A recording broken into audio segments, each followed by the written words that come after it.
Bonsoir à tous. Merci d'être là parmi nous. Merci à toi, Bruno. Je t'en prie. Est-ce que tu peux te présenter pour ceux qui ne te connaissent pas?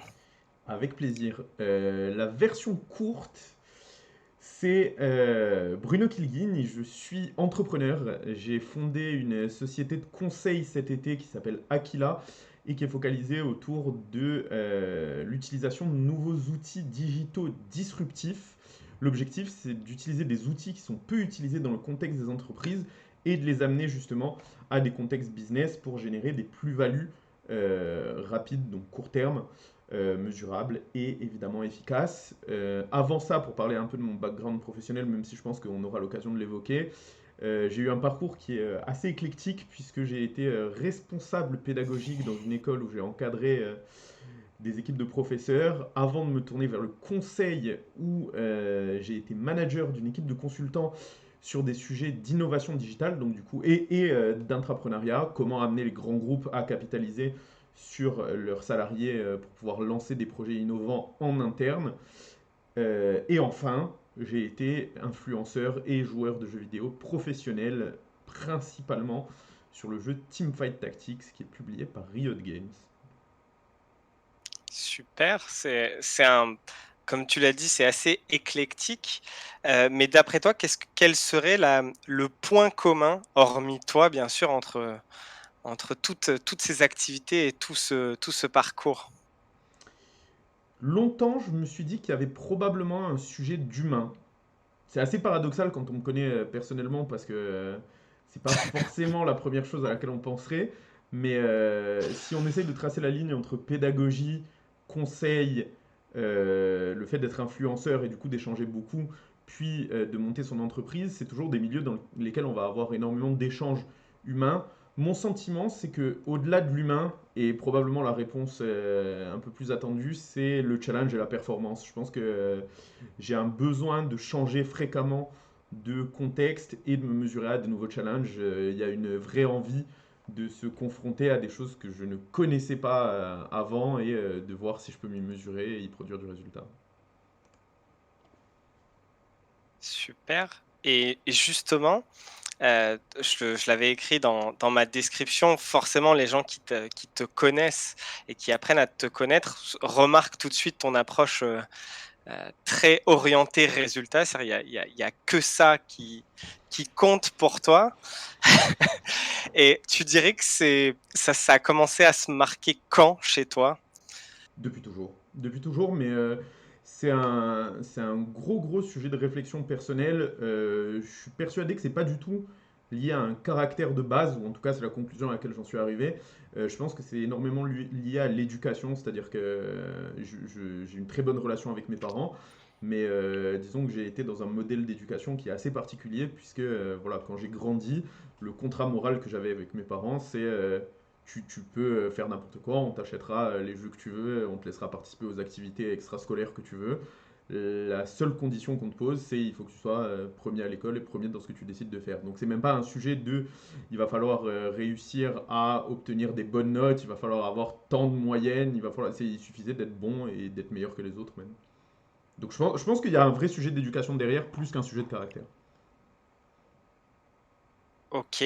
Et donc du coup, toi qui entres dans n'importe quelle activité, c'est uniquement pour être, si ce n'est pas le meilleur, dans les meilleurs. Et c'est ce que tu as fait. Exclusivement. Exclusivement. Ok. Est-ce que tu peux nous raconter ton parcours rapidement depuis l'adolescence, tout ce que tu as accompli justement avec ce mindset qui... Ok, mais du coup on va frapper large. J'imagine que si tu mentionnes l'adolescence, le premier point c'est de remonter non pas tant à la période collège-lycée que à Dofus, puisque le premier jeu en ligne auquel j'ai joué au moment où on était encore en modem 56K, c'est un jeu que les Français connaissent bien, un MMORPG qui s'appelle Dofus, dans lequel j'ai joué sur toute ma période fin de collège, fin de collège, lycée même, et début d'université.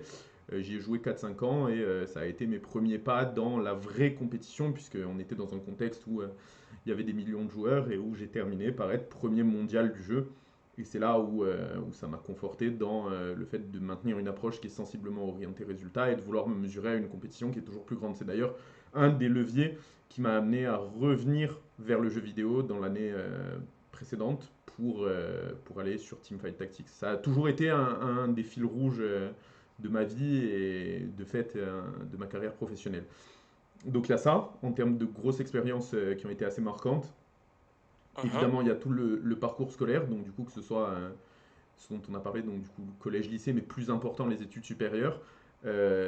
Premier gros échec, ça a été mes premières années en droit. J'ai fait 2 années de droit après le lycée et c'était abominable. C'est-à-dire que non seulement j'ai été particulièrement mauvais, mais le modèle de l'université était tellement peu adapté à ce que j'aimais faire que ça a réussi même à briser ma motivation et à casser le fait de vouloir être le meilleur dans un contexte. Donc du coup, j'ai rapidement bifurqué pour aller vers Epitech, qui est une école d'informatique qui est très orientée sur l'apprentissage par la pratique et l'apprentissage de la théorie et des concepts par la réalisation de projets. Grosse composante importante, et on y revient, c'est l'humain. C'est un cursus qui est réalisé quasiment exclusivement en groupe et qui permet d'avoir des échanges quotidiens avec des partenaires et du coup cette logique d'équipe qui a un peu perduré dans le temps. Epitech, excellente expérience, c'est-à-dire qu'on me demande souvent quel est mon avis par rapport à l'école maintenant que je l'ai quitté et surtout après y avoir travaillé. Je suis persuadé que c'est une formation qui est hyper qualitative, ou en tout cas moi ça m'a ouvert énormément de portes, même de la programmation pure.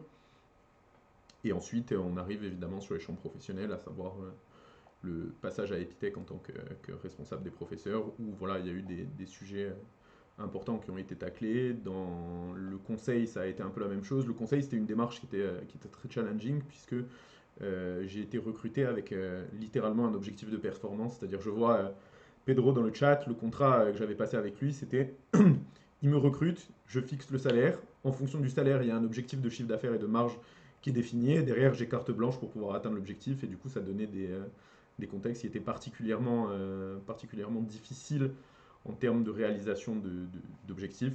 Et du coup, ça a été hyper enrichissant. Donc voilà, OnePoint, probablement ma meilleure expérience professionnelle jusque-là.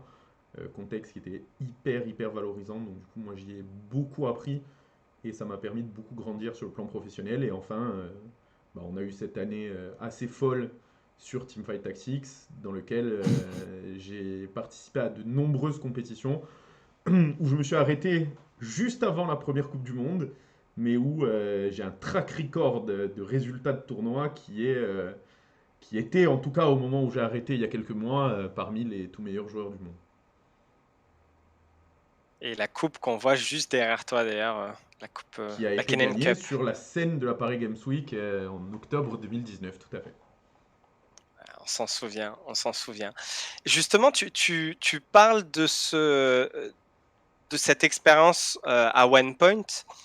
D'après toi, quelle a été, enfin, comment tu as plutôt, comment tu as appréhendé ce pseudo gap qu'on peut voir entre responsable pédagogique à Epitech vers un consultant, je dirais, presque haut de gamme.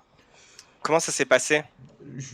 Alors là, du coup, on arrive dans des sujets qui sont très liés à ma conviction en tant que manager et puis simplement en tant que responsable d'équipe. Moi, je suis persuadé que peu importe le secteur, tu peux performer avec des gens qui sont talentueux. Donc du coup, comment est-ce que j'effectue des transitions d'un secteur à l'autre? C'est très simple. Je me suis entouré de gens que j'estimais être particulièrement brillants sur les 20 dernières années, avec qui j'ai lié des liens qui soient professionnels ou personnels et amicaux très forts. Et c'est des gens qui voilà, m'accompagnent un petit peu dans tous mes projets professionnels et avec qui j'arrive très fréquemment à tisser des liens. Et du coup, le gros bagage que j'ai eu en attaquant OnePoint, ça a été, et c'était un peu l'enjeu d'ailleurs, cette carte blanche que j'ai mentionnée. Mon objectif initial, c'était d'être sûr de pouvoir recruter les gens qui m'entouraient et que je pensais particulièrement compétents, indépendamment du fait que ni eux ni moi n'avions une expérience dans le conseil. Et c'est ça qui a permis Mhm. d'arriver à ce qu'on produise les résultats qui nous étaient demandés et de monter à la performance. C'est parce que peu importe, tout le monde a attaqué des expériences professionnelles dans des contextes qu'ils ne maîtrisaient pas.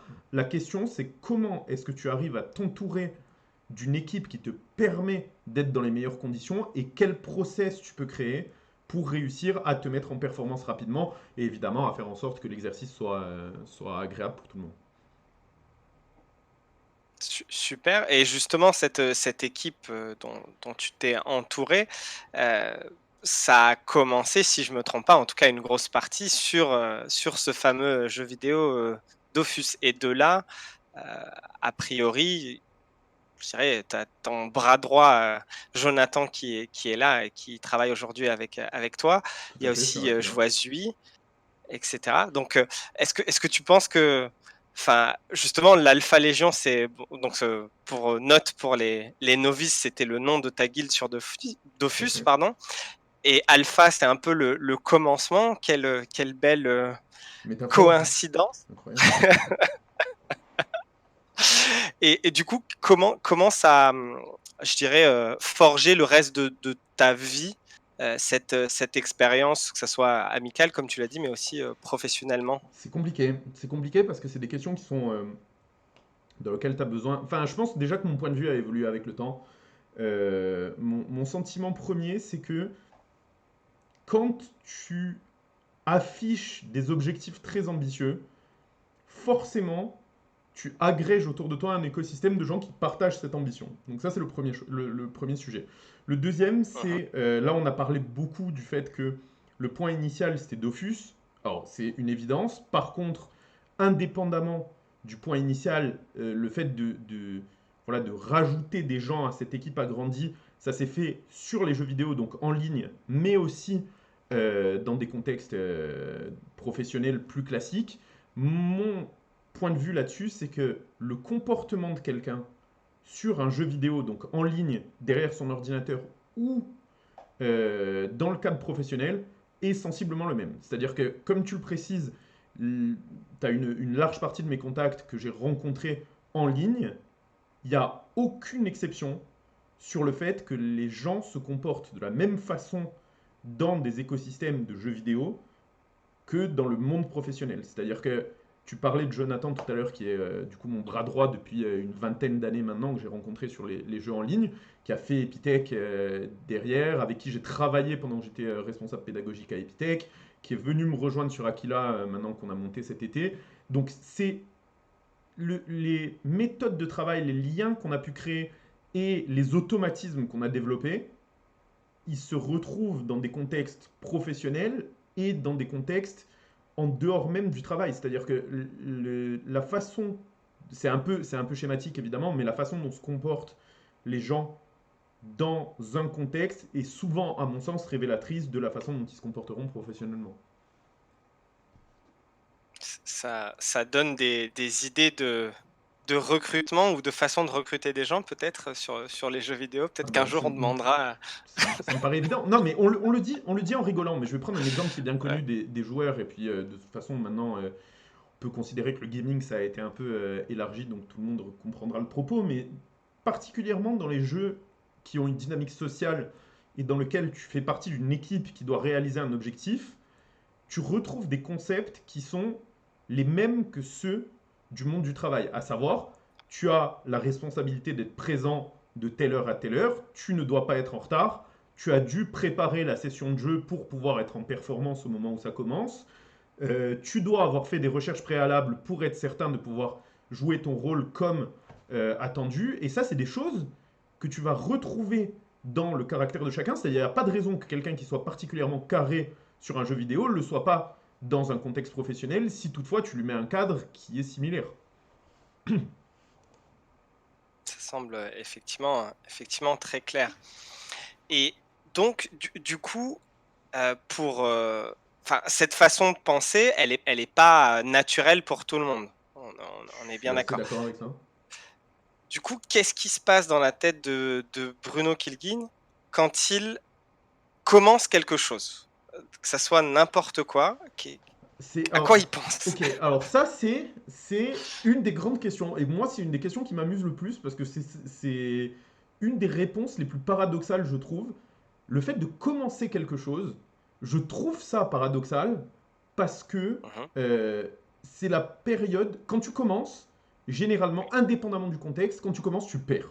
C'est-à-dire que tu te mesures à un nouveau challenge dans lequel tu n'as généralement aucune connaissance et donc dans lequel tu vas te faire piétiner. C'est un bon, enfin, les échecs en sont un bon exemple. Si demain, tu n'as jamais joué aux échecs et tu commences à jouer, forcément, les gens qui sont un petit peu expérimentés ou qui connaissent déjà les règles du jeu, qui ont quelques concepts, vont te piétiner. Et de cette expérience-là va naître toi-même de l'observation et de la compréhension de concepts qui va te mener à un niveau de performance plus élevé. Donc du coup, moi, paradoxalement, j'aime bien la partie où je me fais un peu piétiner, quoi. C'est-à-dire qu'au début, c'est hyper motivant pour moi de voir à quel point il y a un gap entre mon niveau de maîtrise actuel et le niveau de maîtrise que je peux atteindre. Parce que forcément, cette logique de recherche de la performance me fait dire que la plupart des gens qui vont être bien meilleurs que moi hein, à l'initiative de quoi que ce soit va être moins bien ou moins forte à la fin comparativement. Donc du coup, c'est encore plus Mmh. motivant de voir que voilà, clairement, tu es à des années-lumière en termes de performance par rapport à cette population-là, et pourtant tu sais que à la fin, tu vas réussir à être encore meilleur. Donc du coup, moi, j'ai beaucoup de motivation qui sort de ça, du fait à l'initiative d'un projet, qui soit professionnel ou personnel, de voir à quel point il y a une distance entre l'état dans lequel je me trouve et l'objectif que je cherche à atteindre. L'autre élément de cette réponse, c'est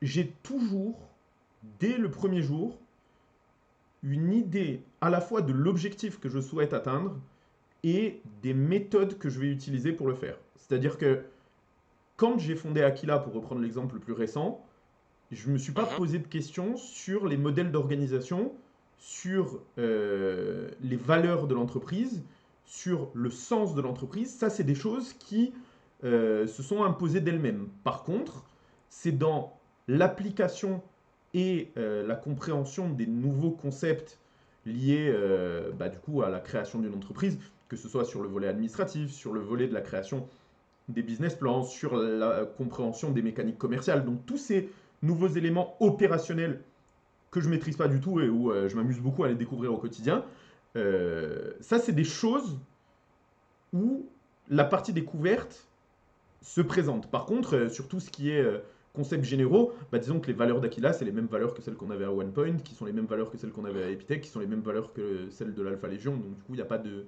changement majeur en termes de façon d'appréhender les nouveaux sujets. Oui, donc comme on le disait tout à l'heure, peut-être beaucoup de points communs entre ces expériences qui, sur le papier, paraissent Très différentes, tout à fait. très ouais, très différentes. Et donc du coup, justement, pour parler d'Aquila, donc lancer une entreprise, c'est quand même un challenge. Heu, Tu as un background assez riche, donc tu as fait, je pense notamment à ton bac L, puis ensuite tes études d'informatique qui est pas du tout le parcours, C'est vrai. classique, qui est pas du tout le parcours classique. Et du coup, est-ce que tu plus les jeux vidéo, plus un peu monter sa propre marque, donc Cruor et tout le streaming qui tourne autour de ça. Est-ce que tu penses que ça t'a fait, entre guillemets, devenir un bon entrepreneur, et qu'aujourd'hui ça participe au succès d'Aquila? Oui et non.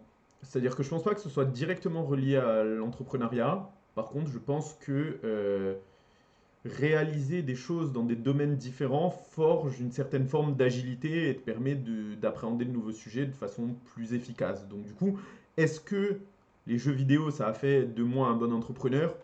Probablement pas. Est-ce que mes compétences pédagogiques ont été une clé pour Aquila et son fonctionnement?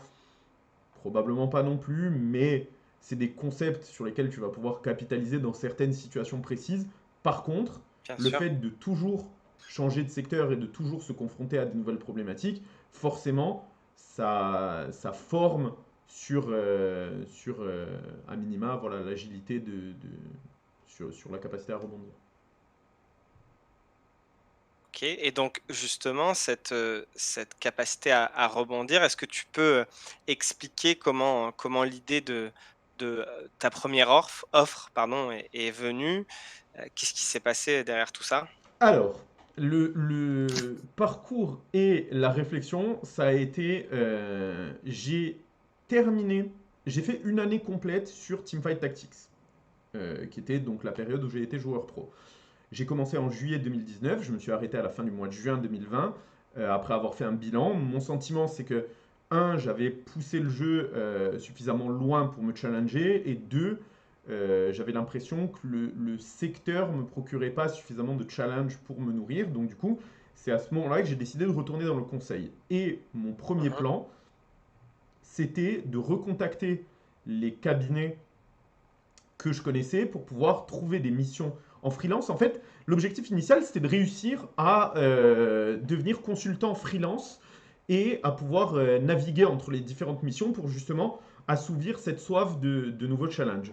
Euh, j'ai trouvé une piste pour une mission 24 heures après avoir arrêté TFT, donc ça a créé une réflexion qui était, on est au début de l'été, j'ai 2 mois à passer avant de commencer une potentielle mission au début du mois de septembre, je vais m'occuper. J'ai besoin de faire quelque chose.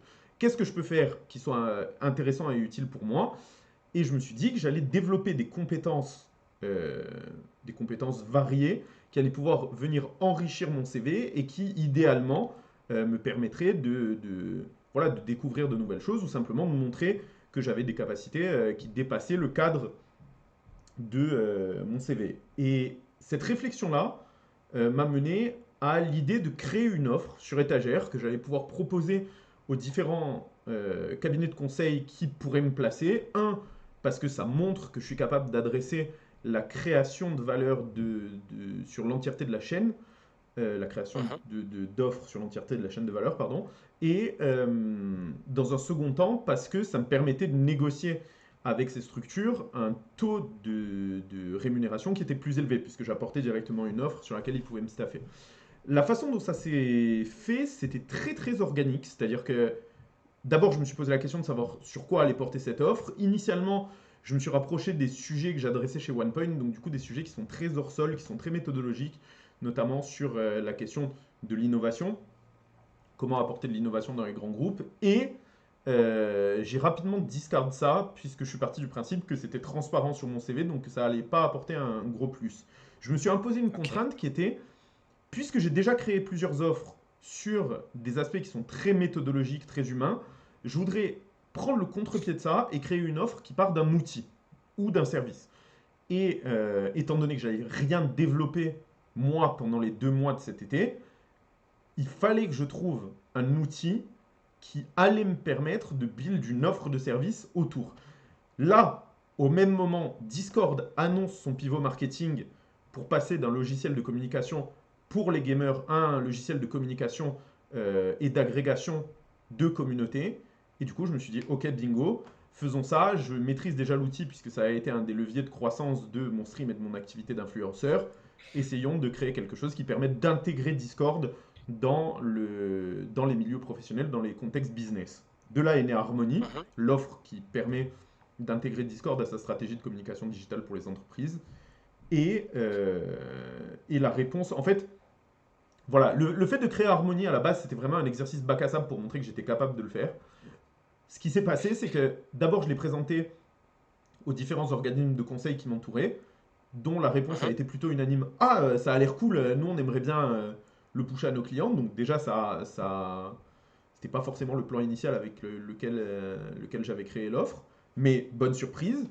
Et là où ça s'est vraiment emballé, c'est qu'à partir du moment où on a commencé à en parler autour ou à l'extérieur de ce cercle-là, on a eu une réponse marché, un intérêt qui a été très grand dès le début.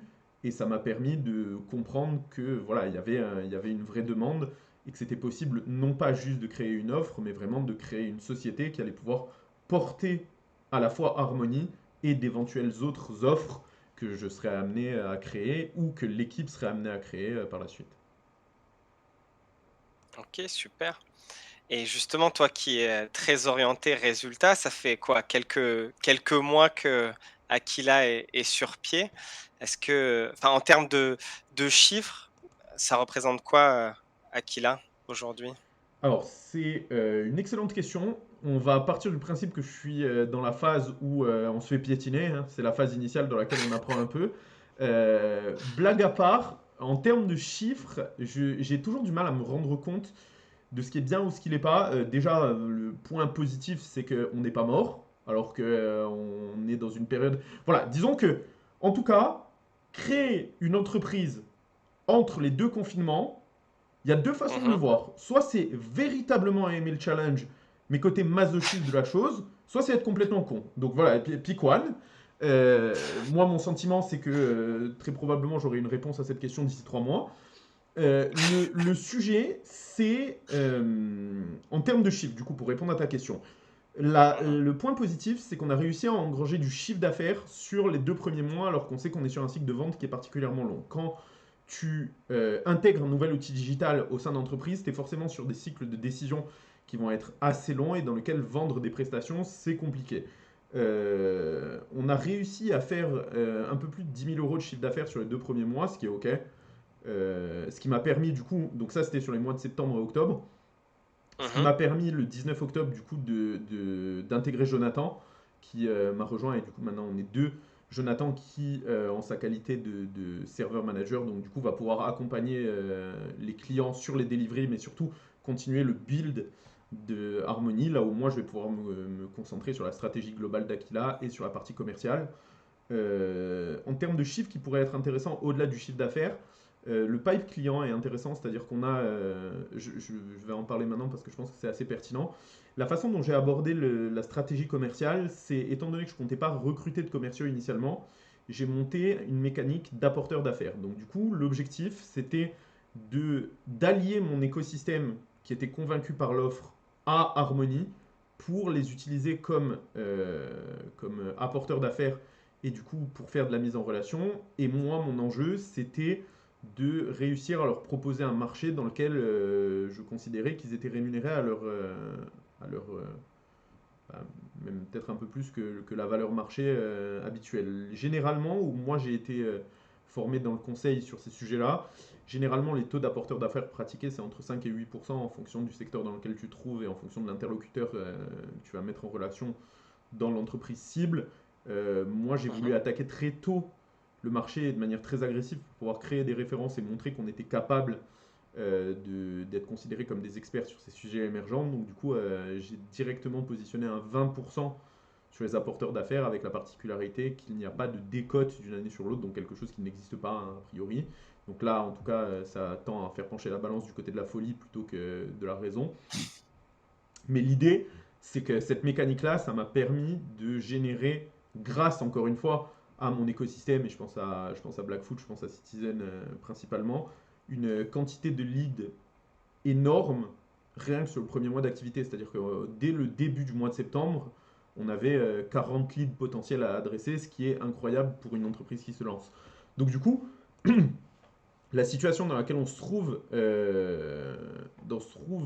avec les, les résultats produits à l'heure actuelle, c'est en demi-teinte. C'est-à-dire qu'on est toujours sur des cycles de vente, on est en discussion avec des super boîtes, c'est-à-dire on est à l'heure actuelle en train de discuter avec des boîtes type NBA, type Warner Music, c'est-à-dire des boîtes où je n'aurais jamais pensé être capable d'avoir des contacts là-dedans sans m'allier à mon écosystème. Et c'est là aussi qu'on voit la puissance des contacts et des collègues et amis. Mais on attend les gros résultats et on a beaucoup de choses en Mhm. cours. C'est la période où voilà, il faut survivre, il faut jongler entre on adresse les très gros clients et on adresse ceux de petite taille qui vont faire les revenus pour permettre de payer les salaires et les gros qui vont être ceux qui vont permettre de scaler la société. Et c'est à la fois hyper difficile et hyper intéressant parce que forcément chaque cas est unique. J'imagine, et ouais, c'est assez impressionnant le nombre de clients que tu as réussi à avoir en si peu de temps. Justement, par rapport à l'arrivée de Jonathan, qu'est-ce que ça a changé de doubler le nombre de salariés? Quel est, enfin, maintenant que tu as plus cette partie technique sur les serveurs à gérer, qu'est-ce que, bah, quelle est la roadmap, les ambitions de Aquila pour cette fin d'année? Alors, qu'est-ce que ça a changé? Tout, à peu près. À peu de choses près, c'est vaguement ça.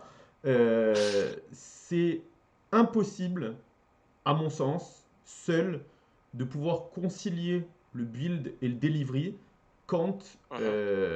quand tu veux produire de la qualité pour tes clients. De fait, l'arrivée de Jonathan, ça a été marquant pour deux raisons. Un, j'ai du temps pour me concentrer sur la partie commerciale et ça me semble être un élément clé du bon fonctionnement et de la solidité de l'entreprise. Le second point, c'est que Jonathan pouvant se focus exclusivement sur la partie technique et l'évolution de l'offre, ça donne un résultat où voilà, ça fait 3 semaines qu'il est arrivé. Il connaissait déjà Discord au moment où il a été intégré, mais il est déjà ouais, bien plus calé que moi sur les sujets de construction de serveurs et de relations clientèle, simplement parce que voilà, c'est quelqu'un qui, de base, comme je l'ai dit, était et est brillant, et du coup, le fait qu'il puisse concentrer son temps et ses efforts là-dessus font que c'est assez facile de produire des résultats chacun de notre côté. Dans cette hyper Mmh. spécialisation, tu parlais des objectifs. Les objectifs, ils sont simples dans le sens où on parlait tout à l'heure, bah, on n'est pas vraiment rentré dans le sujet, mais on parlait des objectifs et du sens des entreprises. Je sais que là, il y a une grosse différence entre Aquila et ce qui me semble être la mouvance ou le courant de pensée des entrepreneurs à l'heure actuelle, puisque je suis assez actif sur LinkedIn. Et ce qui revient beaucoup de la part des entreprises, c'est qu'il y a un vrai désir global de sens, que ce soit au niveau des entrepreneurs ou de la société, c'est-à-dire que la majorité des entrepreneurs, ou en tout cas ceux qui communiquent sur leurs entreprises, ont tendance à insister beaucoup sur le fait qu'ils le font évidemment pour l'aspect business, mais aussi pour apporter quelque chose de plus grand et qui les dépasse, et pour apporter une contribution positive, que ce soit à la société ou simplement autour d'eux. Donc Mmh. ça me semble être un élément qui est hyper caractéristique du monde professionnel dans lequel on se trouve et qui, en étant tout à fait objectif et très positif. Par contre, nous, on ne fait pas du tout ça, quoi.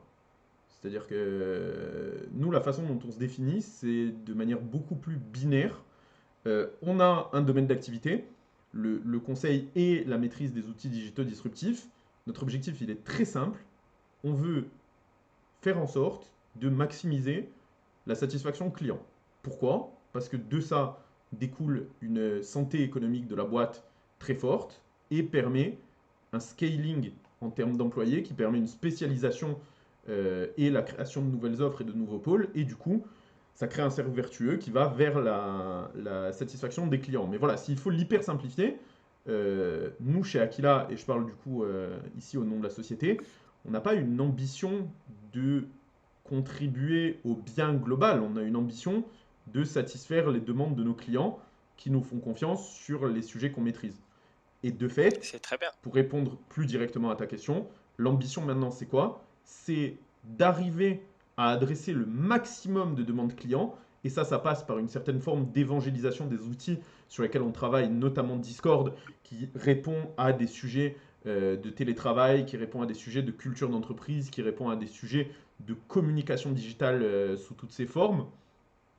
Et ça nécessite, évidemment, pour ceux qui sont intéressés par ces types d'outils, ça nécessite un suivi et un delivery de notre part qui permettent de répondre avec les enjeux de qualité qui sont les nôtres à leurs besoins. Donc voilà, c'est vraiment, là on est très focalisé sur, on veut générer du chiffre d'affaires. La façon dont on veut générer du chiffre d'affaires, c'est en maximisant la satisfaction de nos clients parce qu'on pense que, un, éthiquement parlant, c'est ce qui fait le plus de sens, et deux, c'est la façon la plus efficace de gagner au jeu de l'entrepreneuriat. Mmh. Super, merci, pour cette, réponse. Il y a déjà 2 questions sur le chat. Donc une de Brieux qui te dit: «Comment on gère l'échec, s'il y en a, quand on est drivé autant par le résultat?» Très mal, très mal. C'est-à-dire que pour le moment, 31 ans, j'ai pas trouvé de solution à ça particulière. Je sais comment moi je fonctionne et je sais que c'est une mécanique qui est particulièrement autodestructrice. C'est-à-dire que quand j'arrive pas à obtenir un résultat, ça me frustre terriblement. Ça provoque une colère intérieure très forte. Et je sais que moi, en termes de sentiments, et pour m'être intéressé un peu, tu me corrigeras hein, puisque tu es expert sur ces sujets, mais pour m'être intéressé un peu aux techniques de coaching et notamment à utiliser ces sentiments et ces drivers principaux pour voilà, comme carburant dans son activité de tous les jours, Moi, je sais que la colère, c'est ce qui marche le mieux. Donc, du coup, la façon dont je fonctionne, c'est j'essaye de faire quelque chose, j'y arrive pas, ça me frustre, je suis en colère contre moi-même, mon estime de moi diminue, ça m'énerve. Donc, du coup, je veux corriger ça. Donc, je me mets à travailler davantage, je me mets à pousser mes limites intellectuelles et physiques autant que possible jusqu'à ce que ça fonctionne. Alors, je touche du bois, et heureusement, ma table est en bois.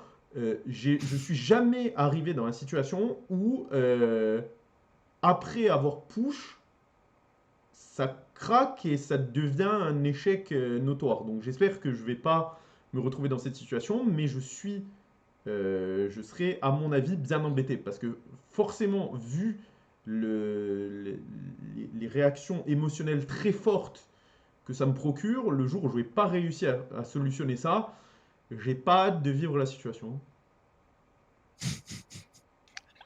Effectivement, en coaching, on dit voilà, que la colère, c'est un volcan. Et si ce n'était pas un volcan, mais un laser qu'on pouvait diriger à l'encontre du problème, ou en tout cas vers notre résultat, voilà. Donc, au final, tu avais compris et tu embrasses déjà l'âme du coaching. Je- Je pensais que ça j'embrassais va en plus l'arme surprendre de plus Dark d'un. Vador que du coaching, mais ok, soit hein, je prends, hein, si on veut le voir de manière positive. Tout à fait. D'ailleurs, on reviendra sur cette polarité quand tu étais à OnePoint face à euh, un peu ton ambition et ce focus sur les résultats versus la vision du coaching et un peu la bienveillance incarnée par notamment Pedro et toute la clique de Trixir qu'on a eu la chance d'avoir la semaine dernière. Mais avant ça, il y a une question de Little M qui te dit comment vous gérez la pression des clients ou des prospects pour avoir des produits spécifiques dans cet objectif de satisfaction client. C'est une question qui est assez particulière parce que la réponse qui me vient spontanément me donne l'impression de l'éviter, mais paradoxalement, je crois pas avoir ressenti déjà une pression client. C'est-à-dire que je me suis jamais retrouvé dans un contexte dans lequel le client adoptait une posture malveillante. Donc du coup, la pression des résultats, bah, elle existe et elle est commune à tout. Donc ça ne change pas en fonction du secteur. C'est le cas dans le business, c'était le cas à Epitech, c'était le cas à OnePoint, c'était le cas dans les jeux vidéo, mais c'est une pression du résultat plus qu'une pression des clients à proprement parler. Sur la question de la prospection et de la pression que ça peut mettre, parce que forcément, quand on crée une entreprise, il y a une logique, et surtout quand on décide d'employer, donc d'être accompagné d'autres personnes, il y a une vraie pression de chiffre d'affaires, puisque tu as évidemment envie de ne pas te retrouver dans une situation où tu dois mettre la clé sous la porte. Donc ça, c'est une vraie pression. Mhm. Maintenant, comment est-ce que moi, personnellement, j'arrive à relativiser ça euh, par le fait que je pense que dans notre mode de fonctionnement, et même plus nombriliquement dans le mien, je suis un peu au maximum du maximum à l'heure actuelle de ce que je peux faire. Donc du coup, si j'échoue, ce sera parce que j'ai pas été suffisamment capable de prise de recul ou que je me suis pas rendu compte suffisamment tôt de ce qui allait mener à l'échec. Mais au moins, j'aurai le levier mental pour me rassurer du fait que ça n'a pas été lié à un manque d'investissement ou à un manque d'énergie de ma part. Donc je crois que ce levier-là, de se dire qu'on a quand même fait tout ce qui était de son possible à un instant T, c'est assez rassurant. Après, ça compense pas nécessairement l'échec, mais ça aide à le relativiser un peu. Bien sûr, bien sûr.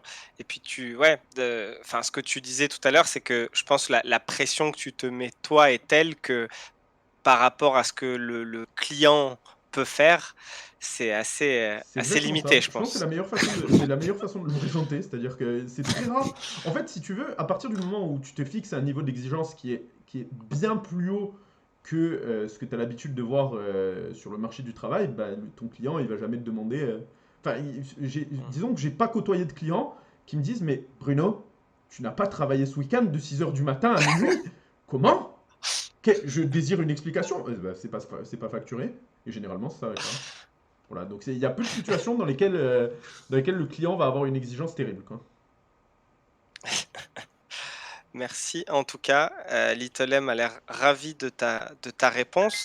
Et on enchaîne avec celle de Kevin. Est-ce que cette pression auto-infligée d'être le meilleur touche à tous les éléments, privés ou pro, de ta vie? Ou arrives-tu à diriger ce fameux volcan uniquement sur des sujets choisis? Et si oui, comment? Absolument pas. C'est Je beaucoup de n'ai questions. aucune capacité de recul par rapport à ça. C'est-à-dire c'est commun dans absolument tout. Et encore une fois, je pense que ça fait écho à ce dont on parlait très tôt dans l'épisode de ce soir, qui est, moi j'ai le sentiment d'avoir été éduqué comme ça. C'est-à-dire que ça fait littéralement partie de mon mindset. J'aborde 100% de toutes les situations sous l'angle de la performance. Et c'est-à-dire que, pour donner un exemple personnel, c'est très rare que j'accepte de jouer à un jeu avec des amis si jamais je suis pas sûr, à minima, d'avoir été préparé. C'est-à-dire que j'y vais pas en me disant, ok, on va faire une partie de Scrabble. Si jamais je perds, ça va être une douloureuse épreuve. Mais si je sais que je vais à une table de gens qui ont l'habitude de jouer au Scrabble, c'est très très probable que je me frappe un petit après-midi d'entraînement avant d'aller jouer moi-même, quoi. Typiquement, bah, je peux prendre un exemple. On sait que dans notre écosystème, on a Citizen qui est une boîte dans l'accompagnement sur les organisations et qui travaillent beaucoup avec l'intelligence collective. Sur leur serveur Discord, ils ont créé une catégorie qui est dédiée aux échecs suite au succès de The Queen's Gambit sur Netflix, qui a réveillé un peu les passions autour du jeu. Euh, Mhm. Moi, j'ai pas fait de partie pendant 4 jours, juste pour être sûr Alors, j'avais joué un peu par le passé, donc du coup, j'avais des bases, mais pour être sûr de me remettre un peu le jeu dans les doigts, quoi.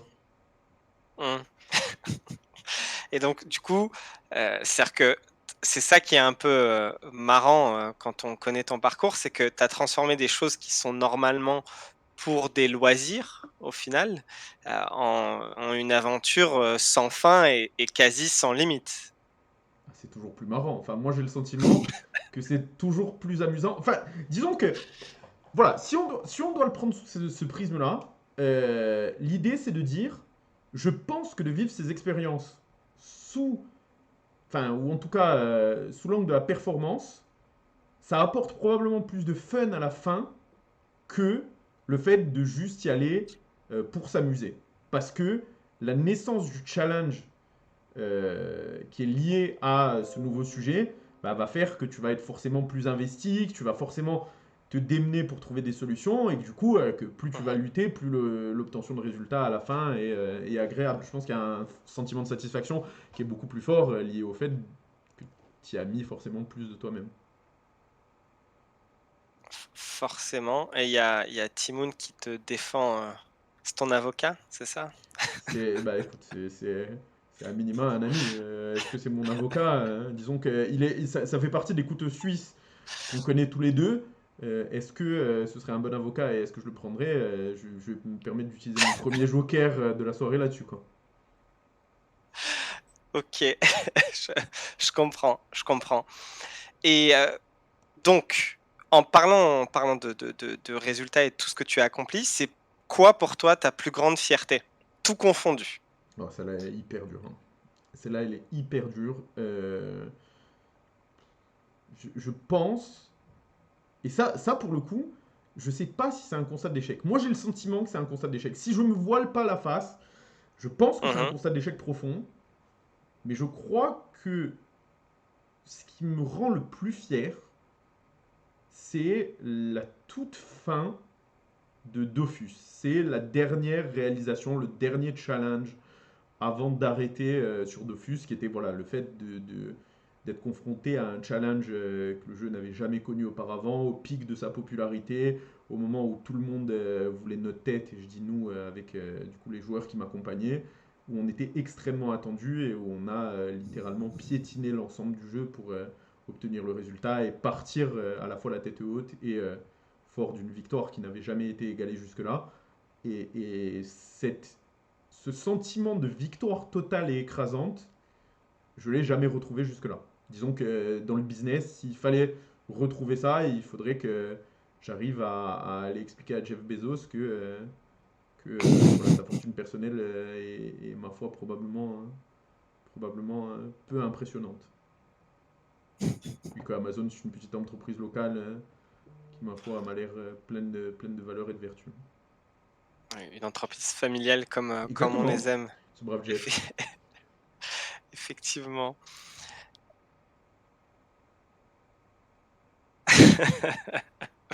Oui, soutenez les petites entreprises GAFA, s'il vous plaît. Euh, oui, donc tout à l'heure, Ah, bah il y a une question que j'avais pas vue, tiens. C'est la question de Jonathan par rapport à Donjons et Dragons. Allons-y. Nous sommes dans une session très ludique ce soir. On. On reviendra sur le travail après. On Plus joue à ludique Donjons et m'ouvertement. Dragons depuis peu et c'est un environnement particulier puisque la règle numéro un, c'est le fun de l'équipe avant tout. Comment est-ce que ton profil se positionne là-dedans? C'est un calvaire. C'est un calvaire de tous les instants. C'est probablement l'exercice le plus difficile que j'ai eu à faire dans les 10 dernières années. C'est-à-dire que le simple fait de devoir comprendre ce que ça implique que de jouer, je cite, pour le fun, c'est une difficulté qui est terrible pour moi. C'est-à-dire que, du coup, plutôt que de mettre en place une mécanique qui tend à la réalisation d'un objectif, tu dois, par le volet social et par des décisions qui, en conscience, sont non optimales, permettre de faire en sorte que tout le monde s'amuse. Et de fait, tu dois avoir une compréhension fine des attentes de chacun, qui sont des profils qui, pour parler de mon groupe, sont très différents.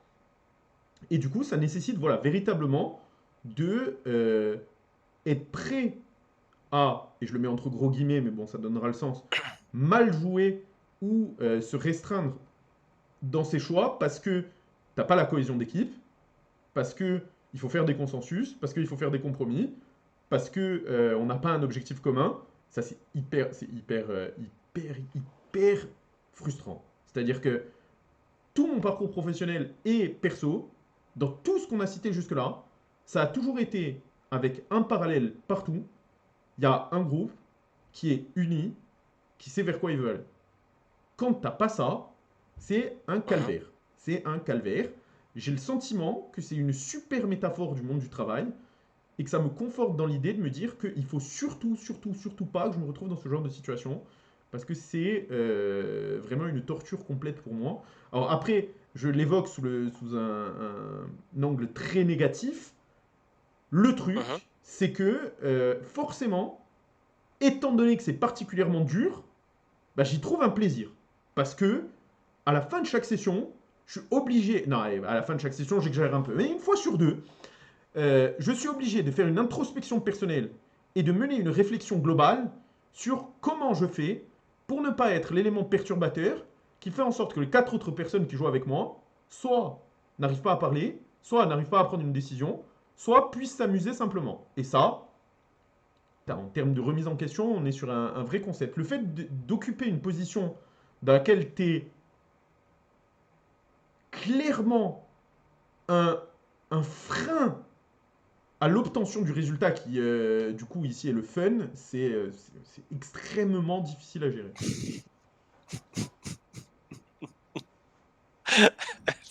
Effectivement, et on sent bien rien que sur la réponse à cette question le volcan qui bout. Et moi, je voudrais bien rebondir sur un truc puisque alors j'ai jamais été alors, c'est pas une surprise, mais j'ai pas été très très orienté résultat, en tout cas à comparer à toi, c'est une blague. Et pourtant, de plus en plus aujourd'hui, je suis persuadé que l'entente d'une équipe repose avant tout sur sa capacité à performer. Donc, s'il y a des résultats, le fun va venir Je après. suis d'accord. Et du coup, comment, alors que tu m'aurais posé la question il y a 5 ans, je t'aurais dit, ah non, d'abord le fun et ensuite les résultats. Du coup, comment, pour faire le parallèle avec l'entreprise, comment comment dire ça? Justement, moi, c'est ce qui me revient le plus en tête, c'est cette expérience avec OnePoint où tu étais un peu, tu te décris comme un mouton à 5 pattes. D'ailleurs, tu l'affiches fièrement sur ton profil LinkedIn et je trouve Je l'ai ça. modifié, je trouvais que mouton, c'était pas incroyable en termes de métaphore, du coup je l'ai supprimé. Je me suis dit que mettre dragon à 5 pattes, c'était pas phénoménal non plus, et du coup la seule variante qui me restait, c'était sanglier à 5 pattes, mais je trouvais que c'était trop régional et que ça mettait un peu trop en avant la Corse, donc du coup j'ai fini par supprimer. Hmm. Power Rangers à 5 pattes, sinon. Et basta. Euh, Non, voilà, donc, C'est pas toi qui vas chercher les clients, j'ai bien compris, hein. et donc, c'est d'après toi, comment faire en sorte qu'une équipe soit le- la plus performante possible sans, bien sûr, ramener une équipe de numéro 10 dès le début. Voilà, parce que tu as su t'entourer de gens brillants et tu l'as dit et on l'a tous compris. Mais d'après toi, une équipe de nobody, comment tu l'amènes vers ces résultats? T'es prêt ou pas? Parce que la perle de la soirée, elle est là, hein. Allez, allez, Tu le fais pas. allons-y. Tu le fais pas. D'accord. Tu le fais pas, tu composes Ah, une équipe avec que des numéros 10. Une fois que tu as tes numéros 10, tu places un cadre dans lequel ils ont suffisamment d'autonomie pour produire des résultats. Et derrière, tu regardes, tu t'assures que... Non, en vrai, je dis tu regardes parce que je la joue très caricaturale, mais je pense qu'il y a deux choses. C'est un, placer un cadre dans lequel tes numéros 10 peuvent se, à la fois s'épanouir et produire le résultat. Donc ça nécessite, généralement, tu vois, j'aime bien la métaphore des numéros 10, mais quand tu recrutes un numéro 10, tu as besoin de lui laisser un espace qui lui permette de s'exprimer. C'est-à-dire que tu vas pas recruter un numéro mhm, 10 en lui disant, voilà, j'ai besoin que tu répondes à mes mails. C'est un peu, disons que c'est perdre du potentiel de l'individu. Ça, c'est le premier point. Le deuxième point, c'est je pense qu'il y a un vrai devoir d'exemple. Alors ça, je sais que c'est un peu anachronique parce que c'est pas forcément ce qu'on entend beaucoup à l'heure actuelle quand on parle d'entrepreneuriat. Mais moi, en tant que chef d'entreprise, ça a été très clair dès le début que je me devais d'incarner à la fois les valeurs et les redevabilités que je demandais aux gens en retour lors de leur entrée dans Aquila. C'est-à-dire que si tu n'es mhm. pas capable, en termes de capitaine de navire, de montrer l'exemple, il n'y a absolument aucune foutue raison que n'importe qui dans une équipe ait un, envie de te suivre, deux, se contraigne à un modèle que toi, tu n'es pas capable d'incarner. Mais voilà, pour répondre à ta question de base, très simple, comment tu fais pour amener une équipe de nobody à la performance? Tu le fais pas, tu jettes les nobody et tu restes tout seul, et t'attends de trouver des gens que tu estimes davantage capables. Ok, très bien. Mais merci pour cette réponse. Il y a Victor, justement, qui est très content et qui partage, à mon avis, ton avis. Enfin, quelqu'un qui l'assume. On peut pas tout faire avec n'importe qui. Ma foi, c'est un point de vue. Timoun te demande comment faire pour passer d'une entreprise de 10 à 50 employés. J'ai bien envie de répondre que je le verrai probablement après que j'ai réussi à faire passer celle-là de 1 à 10. Mais j'imagine que... Alors, c'est toujours paradoxal parce qu'on a toujours l'impression que ce qu'on n'a pas à faire maintenant est plus facile que la tâche actuelle. Moi, la façon dont je me représente, c'est que 10 à 50, c'est plus facile que 1 à 10. Et a fortiori, quand tu atteins 10 employés, c'est probablement Mhm, parce que tu as un modèle qui fonctionne. Si ton modèle initial a été pensé et conçu pour pouvoir être scalé, donc dans un cadre d'organisation qui permet de ne pas avoir des paliers et des plafonds sur lesquels tu dois repenser intrinsèquement le modèle pour aller plus loin, bah juste tu continues à faire ce que tu fais et tu le fais de mieux en mieux avec l'expérience que tu as acquise, tu continues à t'entourer de gens qui te paraissent pertinents et t'enchaînes. Et c'est la même chose de 10 à 50 et de 50 à 200 et 200 et plus. Alors évidemment, je simplifie énormément les sujets puisque derrière, tu as des sujets de culture d'entreprise, de communication interne, de capacité à incarner les valeurs de... Voilà, il y a plein de sujets qui sont effectivement très complexes quand tu montes en taille. Par contre, je pense que le fond du truc, c'est si tu penses un modèle qui est scalable, tu simplifies beaucoup de ces problématiques. ok. Timoun a pas l'air d'accord, mais le temps que je vois le chat assez actif, donc ça fait plaisir. Pedro te dit, je pense pas que ça soit vrai, et donc du coup, je vais essayer de formuler ce que j'ai en tête. Euh, Tu as quand même des motivations qui sont très très fortes, et notamment des motivations intrinsèques assez clairement identifiées, comme peut-être le statut, la curiosité, la maîtrise, des choses comme ça. Et est-ce que tu ne penses pas justement, si on revenait à cette équipe de Nobody qui ne peut pas performer, est-ce que tu ne penses pas que bah, ces personnes-là ont peut-être pas eu la chance ou l'opportunité d'avoir une éducation orientée vers les résultats, et que c'est quelque chose qui peut s'apprendre au quotidien avec un peu de temps? Certes, ce ne sera pas des Zinedine Zidane au bout de 6 mois, mais doucement et sûrement, cette équipe, tu peux l'emmener Alors, quelque il y a part. deux réponses à ça. La première, c'est Mhm. non, je pense pas. Je pense que Ok. c'est hyper difficile de casser des mécaniques qui ont été forgées il y a très longtemps de ça, et notamment au niveau de l'éducation. C'est-à-dire que je pense que les gens ont des modèles de pensée sur lesquels il est très difficile en règle générale d'influer. Et donc du coup, moi, ma conviction, c'est que tu vas pas réussir souvent à faire changer quelqu'un dans sa nature profonde, ou en tout cas, et ça m'amène à ma deuxième réponse, j'en sais rien et je pense que je le découvrirai jamais, puisque je peux le dire de façon très subjective, ça m'intéresse absolument pas d'essayer, quoi. C'est-à-dire que le rapport en temps investi par rapport aux résultats obtenus sur un profil que tu considères soit non qualifié, soit non capable, soit non apte par rapport au poste dont tu as besoin, versus Mhm. prendre quelqu'un que tu estimes compétent et que tu vas devoir faire monter en compétence sur des sujets, mais dans lequel tu as un potentiel initial que tu visualises, bah, tu as juste envie de prendre le bon profil, indépendamment du fait il va te coûter probablement plus cher très factuellement. Tu vas juste gagner un temps monstrueux, tu vas avoir un alignement sur la culture qui est beaucoup plus grand dès le démarrage, et tu vas probablement arriver en performance beaucoup plus rapidement. OK, je comprends. Et en ce qui concerne, comment dire?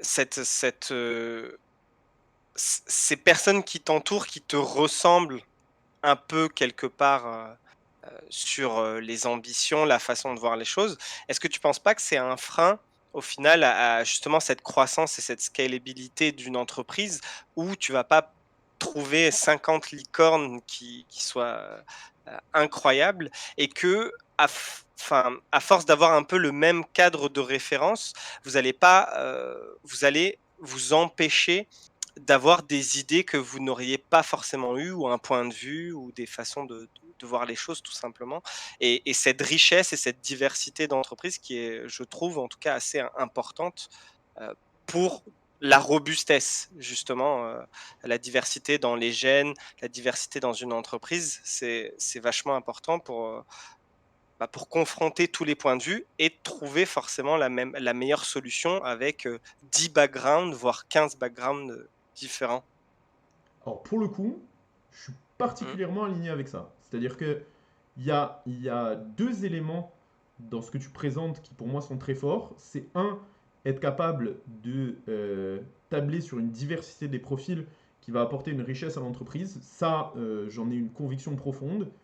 Moi, mon sujet, c'est que je veux cette diversité sans faire de compromis sur le point d'alignement global de tous. C'est-à-dire que je suis très pour avoir des cultures très différentes, des ambitions très différentes euh, à l'intérieur de la société, à partir du moment où tous les gens sont là pour faire leur taf du mieux possible et maximiser la satisfaction des clients. C'est-à-dire qu'à partir du moment où tous les gens partagent un désir de performance, c'est d'autant mieux si ils ont des backgrounds, des compétences et des profils qui sont différents.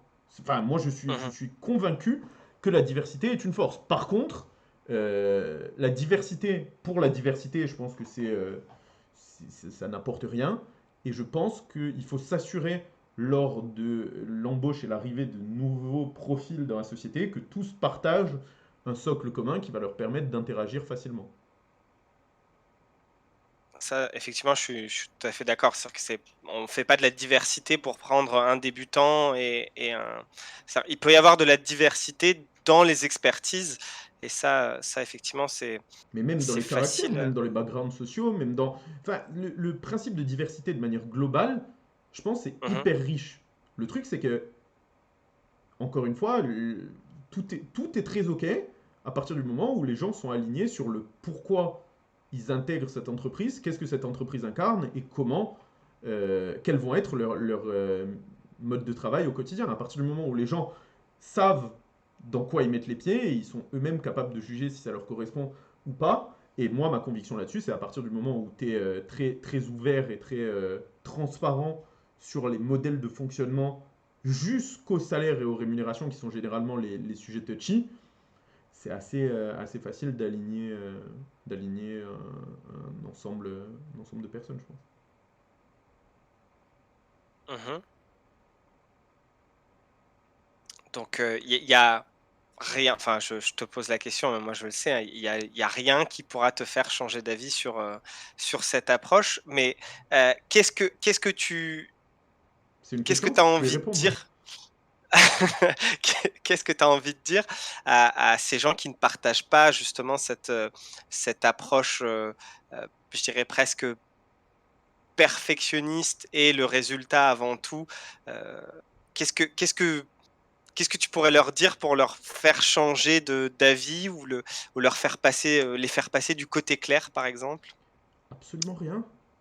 Parce que de la même façon que j'ai absolument aucune ambition de faire monter en compétence des gens qui ne me sembleraient pas aptes à intégrer ma société, je n'ai absolument aucune ambition de faire changer les gens de paradigme sur la façon de voir les choses. Surtout qu'encore une fois, je suis persuadé que la plupart d'entre nous sommes déjà conditionnés et modelés pour fonctionner d'une certaine manière. Mon sentiment sur le sujet, c'est que, en plus de ça, c'est très bien qu'il y ait des gens qui ne soient pas drivés par cette espèce de course à la performance permanente qui, d'une certaine manière, te ronge de l'intérieur en boucle et Mmh. puissent profiter de leur vie et soient heureux en trouvant un vrai confort, une vraie ambition de manière différente. Enfin, c'est-à-dire que les gens qui sont pas des fous furieux comme moi sont très heureux, généralement, plus que moi d'ailleurs. Donc du coup, est-ce que j'ai envie de les faire changer d'avis alors que je suis moi-même pas persuadé que ce soit la bonne voie à suivre? Moi, je suis persuadé que c'est la bonne voie à suivre pour moi. Est-ce que c'est la bonne voie à Mmh. suivre pour les gens? Probablement pas, hein. Probablement pas. Et du coup non, je dirais surtout, tiens, je vais même je vais prendre le contre-pied de ta question. Qu'est-ce que je dirais aux gens qui voudraient utiliser ce paradigme? Surtout le faites pas, hein. Le faites pas. Le faites pas.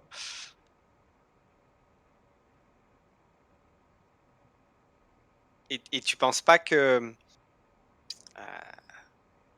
justement, enfin, tu parlais d'être heureux, donc d'après toi, on peut pas être, plus heureux en étant drivé, à l'extrême? Bon, de toute façon, Ça l'extrême, c'est dépend, jamais ça bon. dépend, ça dépend. Est-ce que je peux, si tu me permets de te poser une question personnelle, ça va Ouais. dépendre, ou je vais faire un parallèle en tout cas qu'il l'est, ça va Mmh. dépendre de ce qui te semble être une source de bonheur dans ta vie. Est-ce que tu es davantage, je prends quelque chose qui est très cliché, hein, mais est-ce que Mmh. tu es davantage drivé par le fait de fonder une famille, avoir des enfants et voir, justement, voir tes enfants s'épanouir, grandir et pouvoir les accompagner au quotidien, ou est-ce que tu es davantage motivé par le fait de monter une boîte et de te dévouer corps et âme à ça? Moi, je sais que, en tout cas, sur le plan personnel, j'ai pas trouvé une réponse qui, pour l'instant, me permet de corréler les deux, mais simplement parce que, voilà, je pense que je suis un peu trop monomaniaque et que j'ai beaucoup de mal à jongler entre différents sujets dans lesquels je suis impliqué. Et c'est pour ça que je suis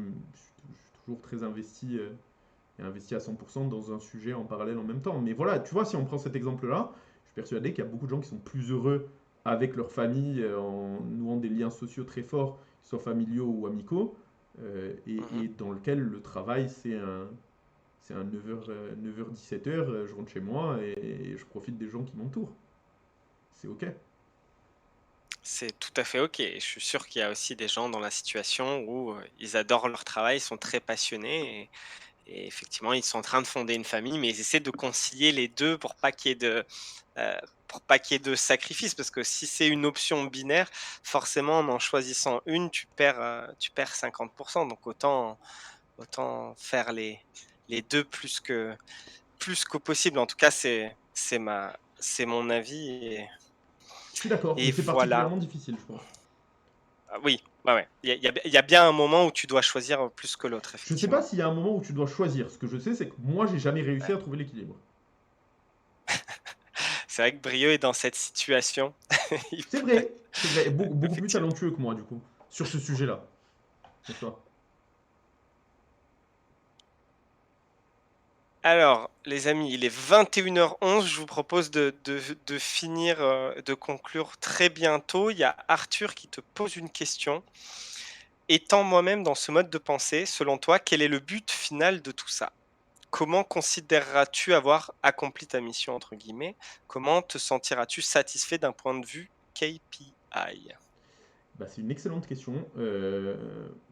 Moi, mon sujet, c'est que il y a deux contextes différents. Les contextes dans lesquels tu peux atteindre le number one, c'est-à-dire typiquement les jeux vidéo, tu as un classement et c'est relativement accessible le fait d'être tout en haut du classement. Et ça, c'est un Mmh. point final qui est j'ai gagné, j'arrête parce que la mission est accomplie.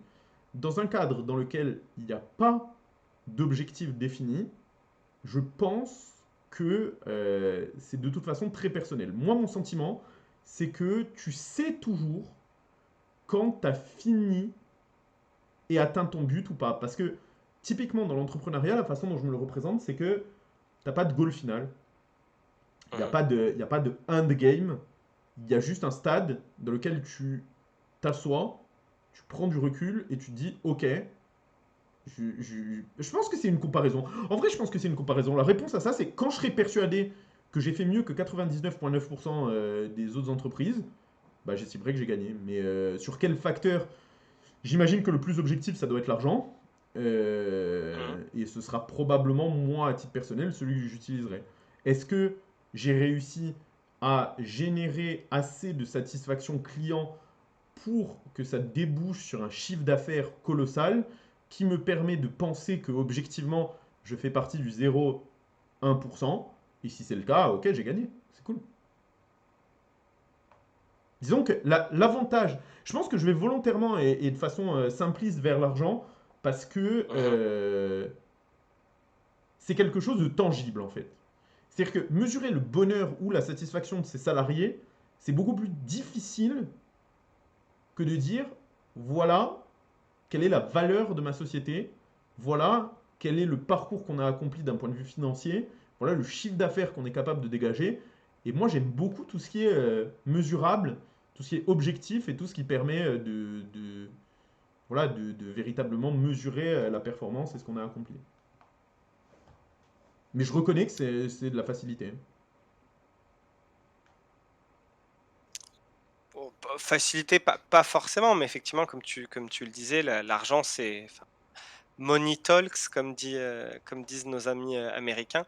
Donc, effectivement, c'est assez, objectif, comme, comme ambition. Et Arthur te demande: «Et après, c'est quoi la suite?» Alors c'est une excellente question à laquelle je ne peux pas répondre, parce que du coup, la façon dont ça se passe, pour moi en tout cas, c'est une fois le challenge terminé, il y a généralement une autre voie qui s'impose d'elle-même et sur laquelle Mmh. je rebondis. Donc impossible à Oh, définir maintenant, mais j'ai aucun doute mmh. sur le fait que quand la question se posera, il y aura aussi une réponse à côté. OK. Ce qui me fait penser à une question, voilà, imagine tu es à la retraite. Mhm. Qu'est-ce qui, Alors déjà, c'est un qu'est-ce qui gros si. Il faut déjà faire preuve de beaucoup d'imagination, mais admettons. ah OK. Imaginons après 40 ans de carrière, prends du temps pour regarder ce qui s'est passé. Qu'est-ce qui rend Bruno Kilghini heureux et fier de son parcours? Le fait d'avoir le sentiment d'avoir été le meilleur dans ce que j'ai fait. Et si je l'ai pas, ce sera probablement un océan de regrets où je me dirai, voilà l'infinité de portes que j'aurais pu prendre à un instant T qui m'aurait permis de faire mieux que ce que j'ai fait. Et j'ai pas été suffisamment éclairé pour prendre ce choix-là, ce qui a mené à une absence de résultats, ce qui a mené à une situation qui était moins qualitative que celle que j'aurais pu imaginer. Et du coup, voilà, je pense qu'il y a, là c'est assez binaire. C'est soit j'aurais le sentiment sincère d'avoir fait quelque chose d'incroyable, soit j'aurais le sentiment sincère d'avoir eu une vie tout à fait normale. Et compte tenu de mon caractère, je suis persuadé que je me dirais, eh bah, 70 ans pour faire ça, pas de chance, hein. Unlucky, hein. Il restera toujours le streaming dans Bah, dans écoute, dans c'est-à-dire, 40. papy streamer, à tout moment, c'est une porte, hein. Mais bon, je me dirais, c'est un peu con d'avoir commencé à adresser une vraie base de followers à 70 ans et pourquoi je l'ai pas fait à 25, quoi. En tout cas, merci pour ta réponse. Hem, Ouma pose la question suivante, c'est: «Comment trouver la bonne personne qui partage les mêmes valeurs, visions et objectifs que vous?» Heu, Parce que personnellement, je ne pense pas que le salaire et les compétences comptent si quelqu'un n'est pas assez motivé pour travailler avec ou pour vous. Je suis hyper d'accord. Je suis hyper d'accord avec ça. Pour moi, la réponse est assez simple. Ou en tout cas, je peux en donner une vision très subjective. Je pense que la clé pour bien s'entourer, c'est justement de se donner à fond dans ce qu'on fait. Pourquoi? Parce que à partir du moment où on est soi-même performant, où on dégage quelque chose, que ce soit en termes d'ambition, en termes de bienveillance, en termes de valeur, là ça ne se limite pas au cadre voilà, de la performance ou de mon scope. Je pense que le fait d'être très investi dans quelque chose et d'être visible dans son investissement, ça agrège des profils qui sont similaires aux siens, ou en tout cas qui partagent les mêmes valeurs autour de soi. Donc du coup, moi, ma méthode de fonctionnement, ou en tout cas ma solution, c'est peu importe ce que je fais, de toujours le faire de la même manière, c'est-à-dire de le faire en essayant de m'investir à fond et en m'imposant une forme de dynamique, dynamique mentale très stricte de façon à voilà, montrer que c'est la façon dont j'aime fonctionner et du coup de forcément agréger autour de moi des gens qui sont un petit peu dans le même mindset. Mmh. Et puis pour compléter, je pense pour avoir travaillé, longuement avec toi, je pense que ce qu'il y a de bien, c'est que tu laisses pas de place au hasard, peut-être, pas assez. Alors peut-être, alors, on pourra discuter du pas assez évidemment. Ce qui est certain, c'est que voilà, je suis pas forcément la personne qui est la plus à l'aise avec allons-y, on verra ce qui se passe quoi. C'est-à-dire Ouais, que toutes les situations sont meilleures avec un plan établi en amont, idéalement. effectivement, effectivement. Et puis, comme disait Fatima, je pense que tu as cette, un peu cette capacité à donner du sens à tout ce qu'on fait, c'est-à-dire, établir cette vision, la partager. Comme disait, Simon Sinek, c'est, partager le pourquoi des choses et puis ensuite vous allez vous faire des gens, des messagers et puis ces messagers vont à leur tour partager votre vision et vous allez, enfin vous allez conquérir les foules comme ça et je pense que c'est effectivement la bonne approche. Si je peux rebondir sur ça, mon sentiment, c'est que c'est une des réponses clés de la question du scaling tout à l'heure. C'est-à-dire que le fait de créer cette forme de messager par réplica, ou en tout cas, tout du moins en agrégeant des personnes et des profils qui fonctionnent sur un même schéma, ça facilite le scaling de la structure et ça permet d'amener et de transmettre les valeurs un petit peu plus loin que voilà, juste le cadre du soi. Euh, je pense que c'est un sujet qui est hyper important et hyper clé à adresser quand on monte une société. Après, voilà, pour la question de donner du sens, bah, c'est peut-être biaisé, mais je pense que c'est un des rôles fondamentaux, si ce n'est le rôle fondamental du chef d'entreprise. C'est-à-dire que le chef d'entreprise, c'est pas celui qui a une idée de produit, C'est celui qui a une idée qui dépasse le cadre du produit et qui est capable d'agréger une équipe autour d'une, si c'est pas d'une ambition, mais à minima d'une vision. Mmh. Bah, écoute, merci beaucoup et bah, écoutez, s'il y a une dernière question, on pourra y répondre. En tout cas, merci vraiment Bruno d'être là ce soir. Je me suis bien amusé. Avec plaisir, merci pour l'invitation. J'es j'espère que toi aussi. C'était très Heu, cool. Merci à tous d'avoir été avec nous. Pour revenir rapidement, la semaine prochaine, on reçoit Judicaël Paquet, qui est donc le fondateur de My Agile Partner, qui est un blog assez influent dans la sphère agile. Donc, si vous êtes intéressé par l'invité et le sujet, n'hésitez pas à aller dans calendrier et mettre et cliquer sur le petit tic vert pour recevoir une invitation ou en tout cas un rappel 15 minutes avant l'événement. Voilà. Ce qui me reste à faire du coup, c'est le fameux rôti.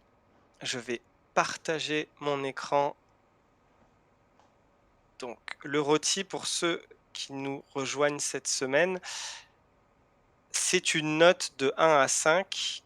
J'ai perdu mon PPT. C'est une note de 1 à 5 qui reflète, à chaud, la valeur du temps que vous avez passé avec nous. Donc 5 étant, j'ai passé, 1 h 30 vraiment formidable et j'ai appris plein de trucs, et 1 étant, j'ai rien appris et j'ai perdu mon temps. Alors, je vais j'ai perdu mes slides, c'est quand même incroyable. Non, les voici. Les voici. Hop.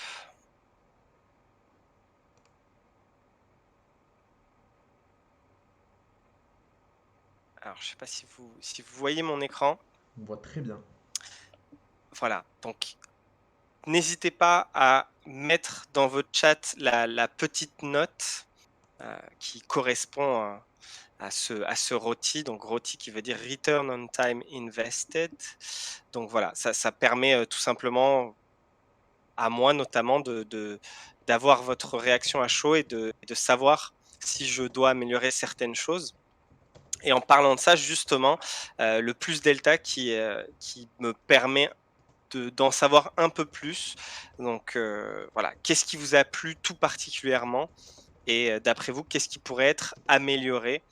Donc l'amélioration continue qui est une valeur chère dans beaucoup de philosophies, que j'affectionne particulièrement. Donc qui serais-je si je ne vous demandais pas vos avis? Donc voilà, n'hésitez pas à mettre dans le chat, ça peut être sur tout et n'importe quoi, le fond et la forme.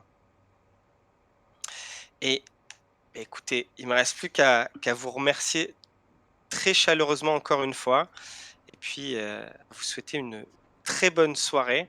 Encore merci Bruno, Avec puis plaisir. Merci à toi pour à l'invitation. bien à bientôt.